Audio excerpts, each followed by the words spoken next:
मुख्यमंत्री की समीक्षात्मक बैठकों का सिलसिला जारी। पलामू में दिशा की बैठक में योजनाओं की समीक्षा। मंत्री इरफान अंसारी ने जामताड़ा में सड़क की दी सौगात। नेता प्रतिपक्ष ने डेमोग्राफी बदलाव और घुसपैठ के मुद्दे पर राज्य सरकार को घेरा। केंद्रीय मंत्री अन्नपूर्णा देवी और संजय सेठ ने भाजपा के प्रशिक्षण वर्ग को किया संबोधित। राज्यसभा चुनाव की अधिसूचना जारी। झारखंड की 2 सीटों के लिए 8 जून तक नामांकन। आवश्यकता पड़ने पर 18 को मतदान। राजनीतिक हलचल तेज। और आरसीबी ने लगातार दूसरी बार जीता आईपीएल का खिताब। फाइनल में गुजरात टाइटंस को 5 विकेट से किया पराजित।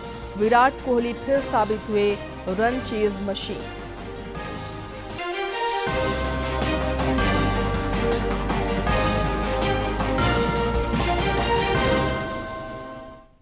नमस्कार, खबरें झारखंड में आपका स्वागत है। मैं हूं आसिया नाजली और अब समाचारों पर नजर डालते हैं विस्तार से। मुख्यमंत्री हेमंत सोरेन राज्य के तेज और सतत विकास को लेकर लगातार समीक्षात्मक बैठक कर रहे हैं। वे आज रांची स्थित प्रोजेक्ट भवन सभागार में एसटी/एससी, अल्पसंख्यक और पिछड़ा वर्ग कल्याण विभाग की उच्च स्तरीय समीक्षा करेंगे। दोपहर बाद सूचना एवं जनसंपर्क विभाग की समीक्षा होनी है। मुख्यमंत्री ने विभागीय समीक्षात्मक बैठकों का सिलसिला 25 मई से शुरू किया था, जो 11 जून तक चलेगा। श्री सोरेन अब तक जल संसाधन, वित्त विभाग, शिक्षा, महिला एवं बाल विकास, ग्रामीण और नगर विकास विभाग की समीक्षा कर चुके हैं। पलामू में सांसद विष्णु दयाल राम की अध्यक्षता में दिशा की बैठक आयोजित हुई। विकास योजनाओं की प्रगति की इस बैठक में समीक्षा हुई। इस दौरान वित्त मंत्री राधाकृष्ण किशोर समेत कई विधायक और प्रशासनिक अधिकारी और अन्य जनप्रतिनिधि मौजूद रहे। वित्त मंत्री और सांसद ने जनहित से जुड़ी योजनाओं के प्रभावी और समयबद्ध क्रियान्वयन पर जोर दिया, ताकि जरूरतमंदों तक उनका लाभ पहुंच सके। स्वास्थ्य मंत्री इरफान अंसारी ने सभी क्षेत्रों के समावेशी विकास पर जोर दिया है। उन्होंने जामताड़ा के जनजातीय बहुल दुलाडीह से चाराडीह और तेतुल डगाल से केवड़ जाली तक लगभग 4 करोड़ रुपए की लागत से बनने वाली 2 सड़कों के निर्माण कार्य का शिलान्यास किया। इस दौरान उन्होंने कहा कि राज्य सरकार का विकास और कल्याण पर विशेष जोर है। ग्रामीणों को सड़कों को हाईवे से, जितनी भी ग्रामीण सड़कें हैं उन्हें हाईवे से जोड़ा जा रहा है, ताकि लोगों को आवागमन में सुविधा हो। यहाँ के बच्चे, यहाँ की माताएं और यहाँ की बेटियां और यहाँ की बहनें को ये सड़क वरदान साबित होगा। बड़ा हाईवे से जुड़ जाएगा। तो निश्चित तौर पर देखिए, जब तक हम डेवलपमेंट नहीं करेंगे, जब तक हम विकास नहीं करेंगे, तो हमें लगता है कि मैं अपने आप को माफ नहीं कर पाऊंगा। आज लोग मुझे कहते हैं विकास पुरुष, लेकिन मैं नहीं मानता। एक चैलेंज है मेरे लिए। हम हर वो काम करेंगे जो जनता के लिए निडी है। नेता प्रतिपक्ष बाबूलाल मरांडी ने घुसपैठ और डेमोग्राफी बदलाव पर चिंता जताते हुए राज्य सरकार को घेरा है। श्री मरांडी ने कल जमशेदपुर में पत्रकारों से बातचीत में कहा कि संताल परगना में इसका आदिवासी समाज पर प्रतिकूल प्रभाव पड़ा है। आदिवासियों की यहाँ आबादी घटी है, वहीं वर्ग विशेष की जनसंख्या 7 गुना बढ़ी है। उन्होंने कहा कि पश्चिम बंगाल में जहां सरकार परिवर्तन के बाद घुसपैठी भाग रहे हैं, घुसपैठ के मुद्दे पर इंडी गठबंधन की चुप्पी समझ से परे है। में देख रहा है, अब रोज देख रहे हैं कि बंगाल में सरकार जैसे ही बीजेपी की बनी शुभेंदु अधिकारी जी के नेतृत्व में, अब बांग्लादेशी मुसलमान और रोहिंग्या जिन लोगों ने घुसपैठ किया था, अब भगदड़ मची हुई। रोज आप टेलीविजन में देखिए, रोज यूट्यूब में देखिए। अब तो ये सारे इंडिया अलायंस के नेताओं की बोलती बंद हो गई है, चुप लगा दिया। अब वो लोग तो कुछ बोल नहीं रहे। पहले तो बोलता था, घुसपैठ हुआ ही नहीं। राज्य के विभिन्न जिलों में भाजपा का प्रशिक्षण वर्ग चल रहा है। केंद्रीय मंत्री अन्नपूर्णा देवी, संजय सेठ और नेता प्रतिपक्ष बाबूलाल मरांडी ने कल रांची जिले में आयोजित विभिन्न प्रशिक्षण वर्ग को संबोधित किया। इस दौरान उन्होंने कहा कि भाजपा केवल एक राजनीतिक दल नहीं, बल्कि राष्ट्र प्रथम की भावना से प्रेरित एक विचारधारा और जनसेवा का आंदोलन है। इस दौरान कई अन्य नेता भी मौजूद रहे। राज्यसभा चुनाव की अधिसूचना जारी हो गई है। झारखंड में 2 सीटों के लिए चुनाव कराए जा रहे हैं। झारखंड में एक राज्यसभा सीट पूर्व मुख्यमंत्री शिबू सोरेन के निधन के बाद से ही खाली है। वहीं राज्यसभा सांसद दीपक प्रकाश का कार्यकाल भी 21 जून को खत्म होने वाला है। भारत निर्वाचन आयोग द्वारा निर्धारित कार्यक्रमों के मुताबिक उम्मीदवार 8 जून तक नामांकन दाखिल कर सकेंगे। 11 जून तक नाम वापसी की तिथि निर्धारित है। 18 जून को आवश्यकता पड़ने पर मतदान होगा। इधर राज्यसभा चुनाव को लेकर राजनीतिक सरगर्मी तेज हो गई है और बैठकों का दौर भी जारी है। प्रधानमंत्री नरेंद्र मोदी के नेतृत्व में केंद्र सरकार की सेवा और सुशासन के 12 वर्ष पूरे हो चुके हैं। इन 12 वर्षों में देश भर में विकास के साथ विरासत को भी संजोने का काम हुआ, जो इतिहास के पन्नों में दर्ज हो चुका है।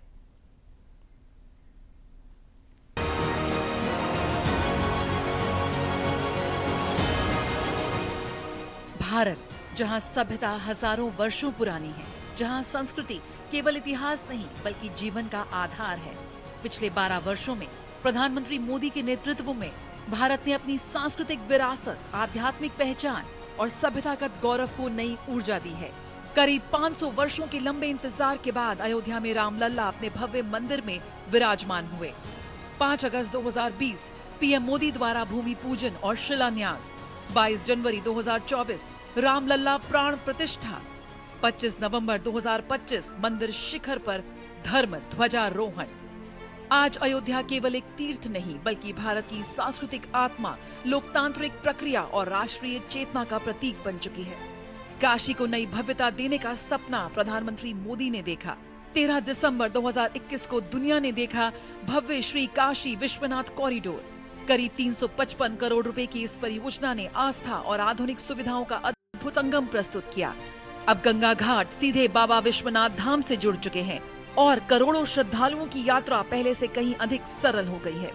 भारत की प्राचीन ज्ञान परंपरा को संरक्षित करने के लिए ज्ञान भारतम मिशन की शुरुआत। देश भर की लाखों पांडुलिपियों को डिजिटाइज कर भारत की बौद्धिक विरासत को भविष्य के लिए सुरक्षित किया जा रहा है। पुरानी सरकारों ने पांडुलिपियों की उपेक्षा करके जो गलती की थी, आज हम उसका सुधार कर रहे हैं। हमने इसके लिए ज्ञान भारतम मिशन शुरू किया है। इस काम में हम टेक्नोलॉजी का इस्तेमाल कर रहे हैं। इस मिशन के तहत प्राचीन पांडुलिपियों का डिजिटाइजेशन किया जा रहा है, उनका वैज्ञानिक तरीके से संरक्षण हो रहा है। स्कैनिंग, केमिकल ट्रीटमेंट और डिजिटल संग्रह जैसे सभी प्रयास इस दिशा में हो रहे हैं। 127 वर्षों बाद भगवान बुद्ध से जुड़े पवित्र पिपरवा अवशेष अपनी जन्मभूमि भारत लौटे। ये केवल अवशेषों की वापसी नहीं थी बल्कि भारत की सभ्यतागत विरासत, आस्था और सांस्कृतिक अस्मिता की पुनर्प्राप्ति थी। हांगकांग में इन पवित्र अवशेषों की नीलामी को भारत सरकार के निर्णायक हस्तक्षेप ने रोका। जुलाई 2025 में इन अमूल्य धरोहरों को सफलतापूर्वक भारत वापस लाया गया। थाईलैंड, वियतनाम, भूटान, मंगोलिया और कई देशों में बुद्ध अवशेष प्रदर्शनियां। नई दिल्ली में the light and the lotus प्रदर्शनी, पहली बार पिपरवा रत्न अवशेषों का हुआ पुनर्मिलन।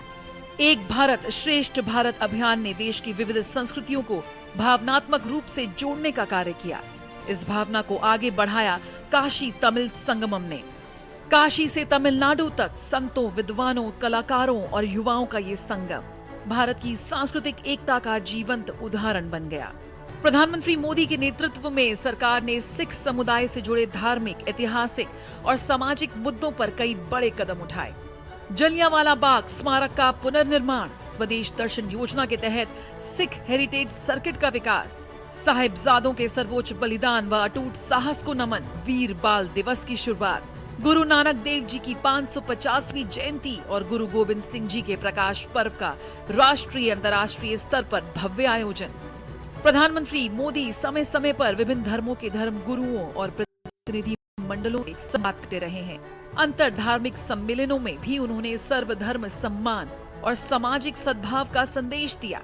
हाल के वर्षों में प्रधानमंत्री मोदी ने क्रिसमस समारोह में सहभागिता कर और ईसाई समुदाय के साथ संवाद बढ़ाकर आपसी विश्वास और सौहार्द को मजबूत किया।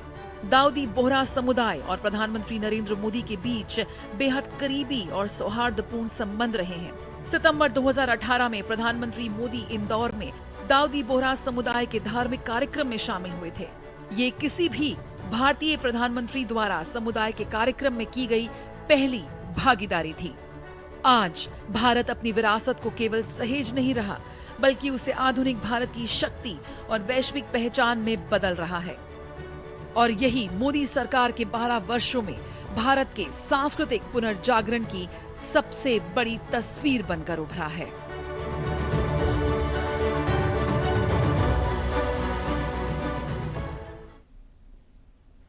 प्रधानमंत्री नरेंद्र मोदी के सुशासन काल में समाज के हर वर्ग का उत्थान हुआ है। हजारीबाग से भाजपा सांसद मनीष जायसवाल और विधायक प्रदीप प्रसाद ने कल प्रेस वार्ता आयोजित कर केंद्र सरकार की उपलब्धियां गिनाई। 12 साल में जो रिफॉर्म्स हैं, आप सोचिए 13 करोड़ से ज्यादा शौचालयों का निर्माण, 54 करोड़ लोगों को जो है आयुष्मान भारत में 5 लाख का इलाज हो रहा है, 80 करोड़ लोगों को राशन मिल रहा है, 5 करोड़ से ज्यादा घर बन गए हैं, 8 करोड़ से ज्यादा गैस सिलेंडर मिला है। इंफ्रास्ट्रक्चर का बात तो छोड़ दीजिए, बॉम्ब ब्लास्ट बंद हो गए हैं। आप जब से मोदी जी आए हैं तब से आप देखिएगा कि हमारे जो पड़ोसी हैं उनका भी मनोबल जो है हतोत्साहित है। ना तो पाकिस्तान हम पर ज्यादा कुछ दबाव बना पाता है, न चाइना बना पाता है। तो सभी फ्रंट पे ये देश प्रगति कर रहा है, सभी फ्रंट्स पे देश प्रगति कर रहा है। वर्ल्ड में अगर भारत का किसी लीडरशिप का अगर तुलना होती है, सबसे बेस्ट लीडरशिप वो तुम्हारे माननीय प्रधानमंत्री नरेंद्र मोदी। इनके कार्यकाल में जो हुआ, अगर दिल पे हाथ रख के कहेंगे, ऐसा कभी भारत के कार्यकाल में नहीं हो पाया था, ऐसा सुनहरा अवसर नहीं आया था। भगवान से कामना करेंगे उन्हें लंबे उनकी सीमा दें कि लंबे जी सके और देश के हित में कार्य कर सके। भारतीय जनता पार्टी राष्ट्र प्रथम के विचारों से चलती है और आने वाले दिन में राष्ट्र प्रथम होगा। केंद्र सरकार का कृषि प्रक्षेत्र के विकास और किसानों के कल्याण पर विशेष ध्यान है। केंद्रीय कृषि मंत्री शिवराज सिंह चौहान ने बताया कि आज से 30 जून तक पूरे देश में खेत बचाओ अभियान चलाया जाएगा। उन्होंने सभी से इस अभियान से जुड़ने और प्राकृतिक खेती को अपनाने की अपील की है।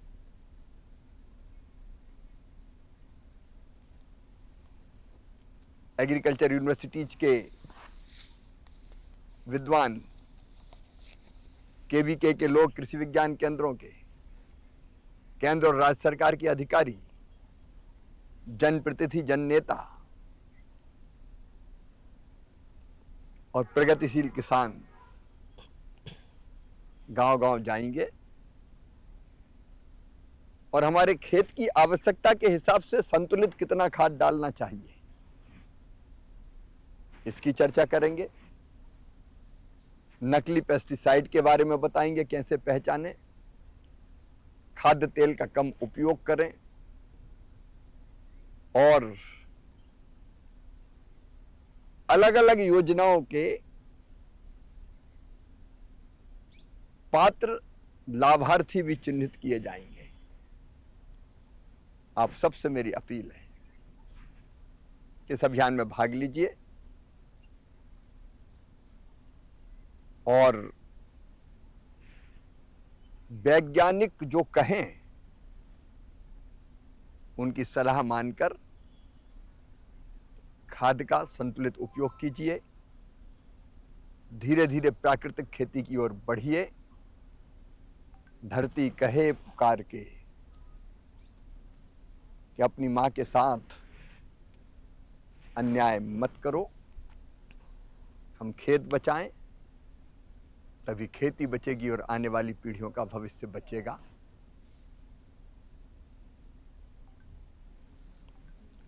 रांची के नामकुम में स्थित भारतीय कृषि अनुसंधान परिषद पलांडू में संगोष्ठी का आयोजन किया गया। इसमें फार्म विशेषज्ञों को आम और लीची की व्यावसायिक खेती, पौधारोपण और फल बिक्री की जानकारी दी गई। कार्यक्रम में मुख्य अतिथि के रूप में पुणे के national institute of post harvest technology के पूर्व निदेशक डॉक्टर भगवान एम कापसे ने महत्वपूर्ण जानकारियां दी। रांची के पलांडू स्थित ICAR परिसर में आम और लीची पर संगोष्ठी आयोजित हुई। इसमें फार्म विशेषज्ञों को आम और लीची उत्पादन और बिक्री संबंधी जानकारियां दी गई। विशेषज्ञ डॉक्टर भगवान एम कापसे ने बताया कि झारखंड की मिट्टी केसर आम के लिए भी उपयुक्त है और इस आम की मांग विदेशों तक है। इसके उत्पादन से किसानों के आय में वृद्धि होगी। ये टेक्नोलॉजी अगर अब झारखंड में जोरों में चली तो यहाँ से नेशनल मार्केट में और इंटरनेशनल मार्केट में लोग पर एकड़ अच्छी कमाई कर सकते हैं। कार्यक्रम के दौरान केसर, अवध समृद्धि, कस्तूरी, जर्दालू, लंगड़ा समेत कई किस्म के आम और स्वर्णमधु, बिदाना, कस्बा, श्रीकलिंगा, ग्रीन समेत कई किस्म के लीची के फसलों की प्रदर्शनियां लगाई गई थीं। संस्थान के निदेशक अवनी कुमार सिंह ने कहा कि हर रोज 100 से 200 ग्राम फल का सेवन करने से शारीरिक विकार नहीं होगा। लीची का उपयोग विटामिन सी प्राप्ति के लिए, फाइबर के लिए और खाने के बाद इसमें कितने पोषक तत्व सब मिलते हैं। उसके बाद अगर हम देखें और चीज़ों में आम की बात करें तो वो भी पूरा पोषक तत्वों से भरा पड़ा है। वैज्ञानिक सलाह के अनुसार अगर हम प्रतिदिन 100 से 200 ग्राम फल खाते हैं तो हमें डॉक्टर की आवश्यकता नहीं होती। इस परिसर में एक ऐसा आम वृक्ष है जिसमें 9 किस्म के आम फल रहे हैं।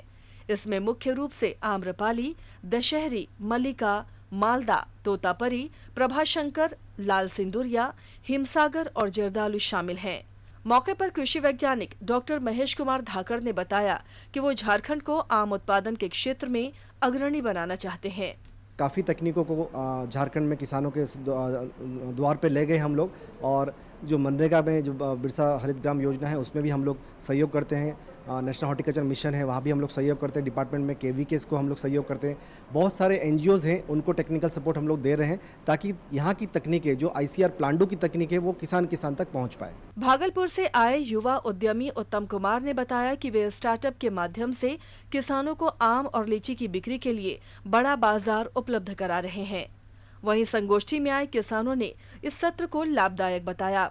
उन्होंने कहा कि वे पूरी तरह ऑर्गेनिक तरीके से फलों का उत्पादन करते हैं। सप्लाई चेन में हम लोग सपोर्ट करते हैं कि सपोज जो चीज़ गांव में हो रहा है तो उनको हम लोग इंडिया के टायर 1 सिटी, टायर 2 सिटी में कैसे कनेक्ट करें ताकि जो किसान को 20 रुपया मिल रहा है उनको हम लोग किसान को 25 रुपया देके टायर सिटी में हम लोग यदि दिल्ली, बेंगलोर, मुंबई, चेन्नई भेजें, अहमदाबाद भेजें तो वहाँ पे उनका प्राइस भी ज़्यादा है। तो हम बहुत जानकारी मिला यहाँ का मिट्टी का किस तरह से उपजाऊ बनाना है और फसल कैसे देखभाल करना है जो फसल अधिक होगा, इस तरह बहुत तरह के ज्ञान यहाँ पर दिए हैं। 300 पौधा यहाँ ले ली और लगाई भी, और उसमें कुछ जिंदा हुआ कुछ नहीं। और मैं जैविक रूप से करती हूँ, पूर्ण रूप में जैविक, और मैं खुद खाद बनाती हूँ उसके लिए, और उसके बाद मल्चिंग करते हैं। आधुनिक तकनीक, बेहतर विपणन व्यवस्था और गुणवत्तापूर्ण आम और लीची उत्पादन के जरिए राज्य के किसान न सिर्फ अपनी आय बढ़ा सकेंगे बल्कि देश विदेश के बाजारों में भी अपनी पहचान बनाने में सफल होंगे। DD न्यूज के लिए रांची से सहयोगी विकास कुमार के साथ प्रणय प्रबोध की रिपोर्ट। PM स्वनिधि योजना के 6 वर्ष पूरे हो गए हैं। प्रधानमंत्री नरेंद्र मोदी ने एक सोशल मीडिया पोस्ट में कहा कि इस योजना ने अनगिनत स्ट्रीट वेंडरों के जीवन में बदलाव लाया है। श्री मोदी ने कहा कि यह योजना विश्वास, सम्मान और सशक्तिकरण पर आधारित है। गौरतलब है कि इस योजना के तहत अब तक 75 लाख से अधिक लाभार्थियों ने 1 करोड़ 12 लाख से ज्यादा ऋण लिए हैं।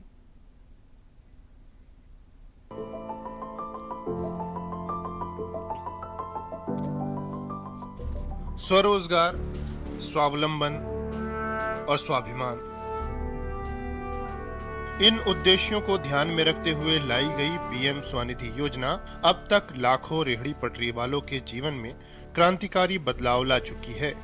6 साल पहले जून 2020 में प्रधानमंत्री नरेंद्र मोदी के नेतृत्व में शुरू हुई ये योजना शहरी अर्थव्यवस्था के इन अहम आपूर्तिकर्ताओं के लिए एक बड़ी पहल बनकर उभरी है। रेहड़ी पटरी वालों को छोटे ऋण के लिए सरकार से मिली गारंटी लाखों परिवारों को आर्थिक रूप से सशक्त बनाने में सफल साबित हुई है। मोदी ने कह दिया था बैंकों से भी और रेहड़ी पटरी वाले भाई बहन को भी, अगर आपके पास गारंटी देने के लिए कुछ नहीं है तो चिंता मत कर दीजिए, मोदी आपकी गारंटी लेता है। PM स्वनिधि योजना मोदी की ऐसी ही गारंटी है जो आज रेहड़ी, पटरी, ठेले, ऐसे छोटे छोटे काम करने वाले लाखों परिवारों का संबल बनी है। PM स्वनिधि यानी प्रधानमंत्री स्ट्रीट वेंडर्स आत्मनिर्भर निधि योजना की शुरुआत कोविड महामारी की मुश्किल परिस्थितियों में 1 जून 2020 को हुई थी। यह अपनी तरह की पहली माइक्रो क्रेडिट पहल थी जो रेहड़ी पटरी वालों पर केंद्रित थी। इस योजना के तहत हमारी शहरी अर्थव्यवस्था के लिए बेहद अहम इन छोटे विक्रेताओं को सरकार की क्रेडिट गारंटी का सहारा मिला।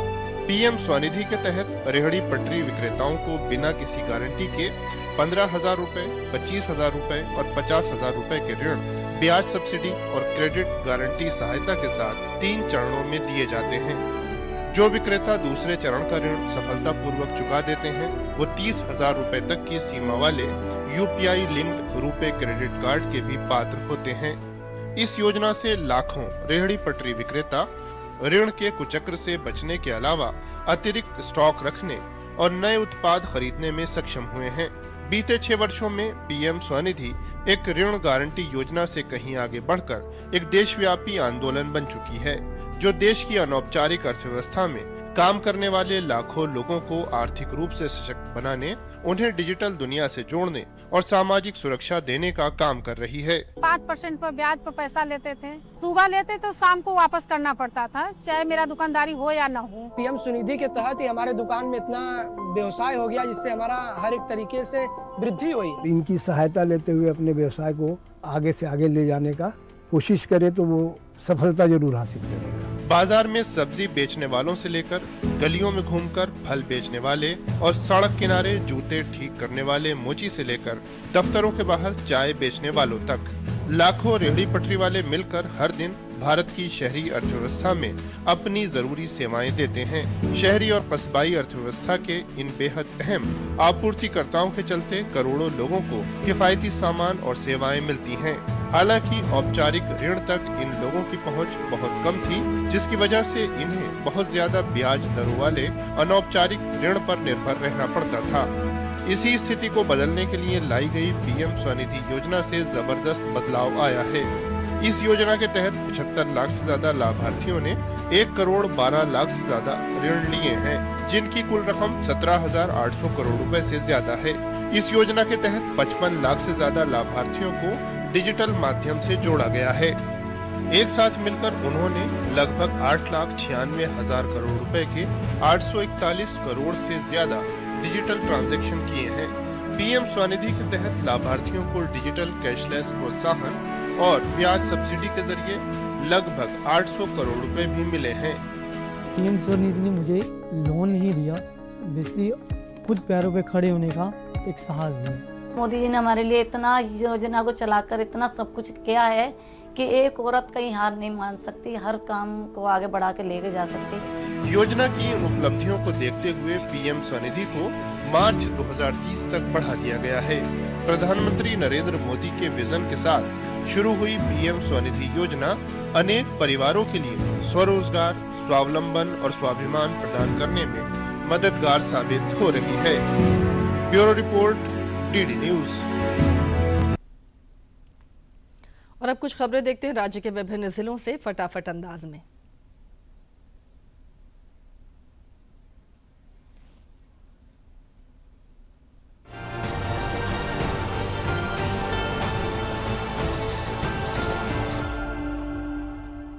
रांची उपायुक्त ने रांची जिला के आंतरिक संसाधनों को मजबूत करने एवं उनकी बेहतर संग्रहण सुनिश्चित करने के उद्देश्य से समीक्षात्मक बैठक का आयोजन किया।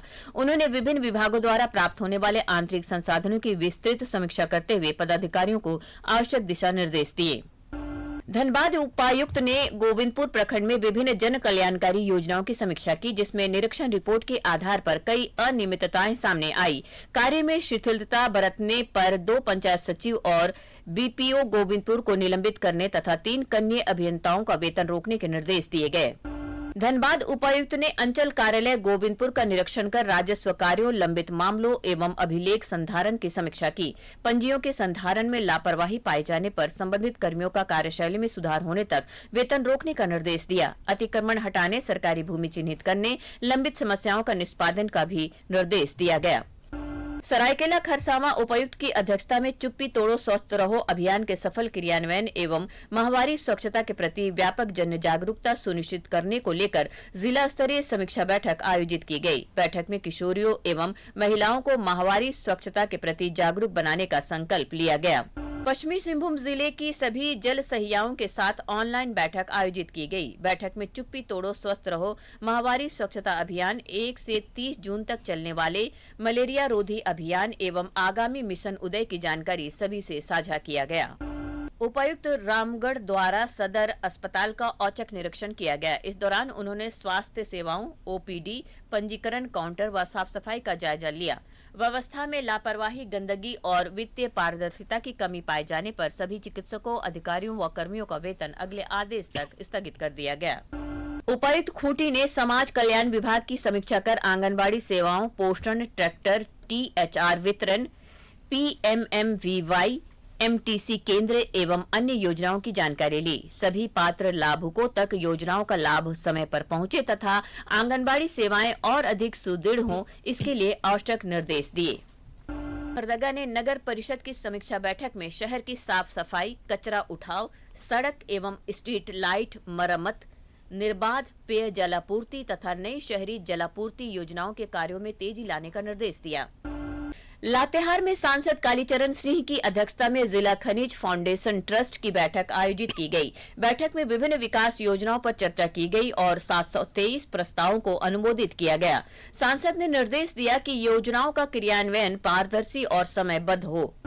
राजधानी रांची के डोरंडा थाना क्षेत्र में हुए तनवीर अंसारी हत्याकांड का पुलिस ने खुलासा कर दिया है। मामले में पुलिस ने 2 आरोपितों को गिरफ्तार किया है और वारदात में इस्तेमाल किए गए बुलेट के लोहे के लेग गार्ड को भी बरामद कर लिया है। जांच के दौरान पुलिस को जानकारी मिली कि तनवीर अंसारी और मुख्य आरोपित जावेद अख्तर के परिवारों के बीच लंबे समय से तनाव चल रहा था। रामगढ़ डीसी ऋतुराज और एसपी मुकेश कुमार लुनायत के निर्देश पर रामगढ़ उपकारा का औचक निरीक्षण किया गया। इस दौरान कोई भी आपत्तिजनक वस्तुएं नहीं मिली। रामगढ़ एसडीपीओ आलोक रंजन, पतरातू एसडीपीओ राघवेंद्र शर्मा के नेतृत्व में पुलिस के द्वारा उपकारा का औचक निरीक्षण किया गया, जिसमें कोई भी आपत्तिजनक वस्तु नहीं पाया गया। निरीक्षण के क्रम में उपकारा में प्रतिनियुक्ति सभी पुलिस कर्मियों को सुरक्षा से संबंधित आवश्यक दिशा निर्देश दिया गया।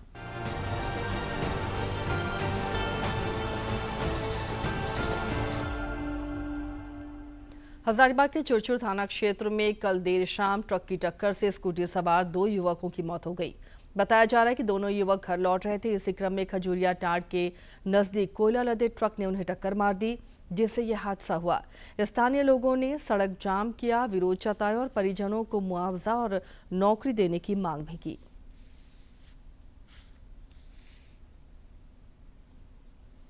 रॉयल चैलेंजर्स बेंगलुरु ने लगातार दूसरी बार आईपीएल का खिताब जीत लिया है। कल अहमदाबाद में खेले गए फाइनल मुकाबले में बेंगलुरु ने गुजरात टाइटंस को 5 विकेट से हराकर चैंपियन बनने का गौरव हासिल किया। विराट कोहली ने 42 गेंद पर 75 रन बनाए और बेंगलुरु के लिए वे खेवनहार बने। रॉयल चैलेंजर्स बेंगलुरु ने आईपीएल 2026 के फाइनल में गुजरात टाइटंस को 5 विकेट से हराकर लगातार दूसरी बार टूर्नामेंट का खिताब अपने नाम के लिया। पिछले सीजन में पंजाब किंग्स को हराकर टीम पहली बार चैंपियन बनी। आरसीबी ने इस बार खिताब का सफलतापूर्वक बचाव करते हुए नया इतिहास रचा। फाइनल मुकाबले में गुजरात टाइटंस ने टॉस हारकर पहले बल्लेबाजी की। टीम ने निर्धारित 20 ओवर में 8 विकेट के नुकसान पर 155 रन बनाए। गुजरात के लिए वॉशिंगटन सुंदर ने शानदार बल्लेबाजी करते हुए नाबाद अर्धशतक जड़ा और टीम को सम्मानजनक स्कोर तक पहुंचाया। 156 रन के लक्ष्य का पीछा करने उतरी आरसीबी की शुरुआत संतुलित रही। अनुभवी बल्लेबाज विराट कोहली ने जिम्मेदारी भरी पारी खेलते हुए अर्धशतक लगाया और टीम की। इसके साथ ही इस बुलेटिन में फिलहाल इतना ही, लेकिन चलते चलते एक बार फिर से नजर डाल लेते हैं अब तक की सुर्खियों पर।